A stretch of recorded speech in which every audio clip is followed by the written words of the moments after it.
Hey there, guys. Welcome to the channel. So Joe Biden had another one of his insane press conferences, the only way to put it, in Vietnam. Got to show you that for the G20. But before we get into that, guys, thanks so much to everyone that's been subscribing and engaging in the community. Really, really appreciate you guys. So Biden was in Vietnam for his press conference, having just arrived from India, doing the whole bit. And he kicks things off by asking the crowd whether it's day or night, which is strange, but okay, we'll look past that. But then he mentions a popular song, Good Morning Vietnam, but there's a couple problems with that. One, it is not a song, it's a movie. And two, it's like 1,000 years old. And nobody has ever seen that movie that's in that crowd. And he also, of course, as usual, sidestepping questions from reporters, as usual. But, whatever. That's nothing these days, especially from the most transparent administration in history. The most surprising moment was when he glanced at the reporters, then at his papers, and then, well, you got to see it for yourself. Check out this clip. But before you do, guys, help us with the algorithm. Make sure you like, comment, subscribe. Most importantly, share the channel. Check this out.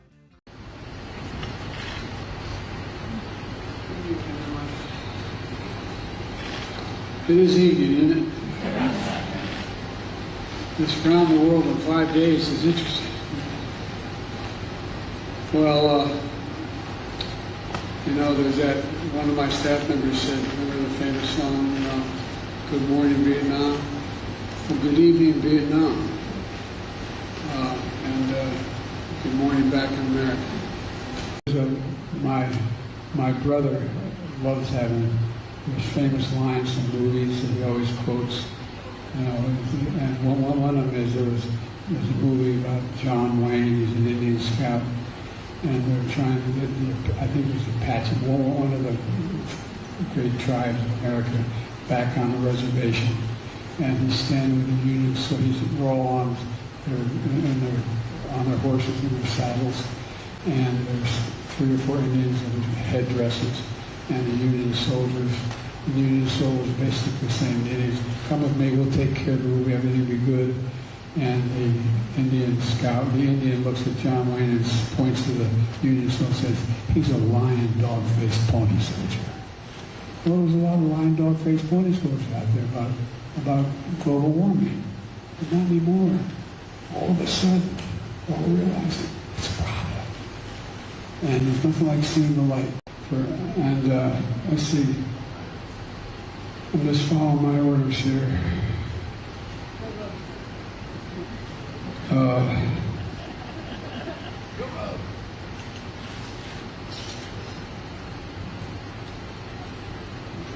Staff, if anybody haven't spoken, I ain't calling on you. I'm calling. I said I have 5 questions.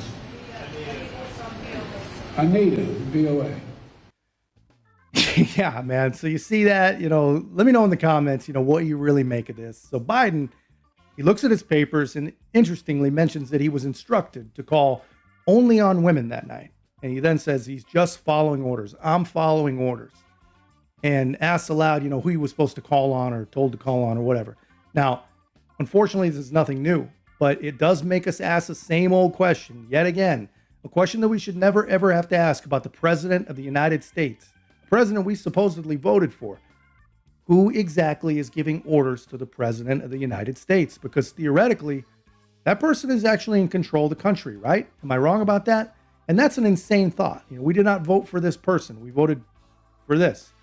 And, we're talking about the President of the United States, man, the leader of the free world, the most important person, at least in the entire Western Hemisphere.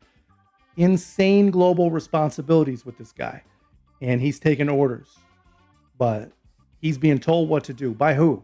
Who is in control here? I think, if he's going to ask for our vote again, which I very much doubt that he is, he's going to be replaced. But anyway, that's a different topic. But if he is going to ask for our vote again, we've got to know who's in control.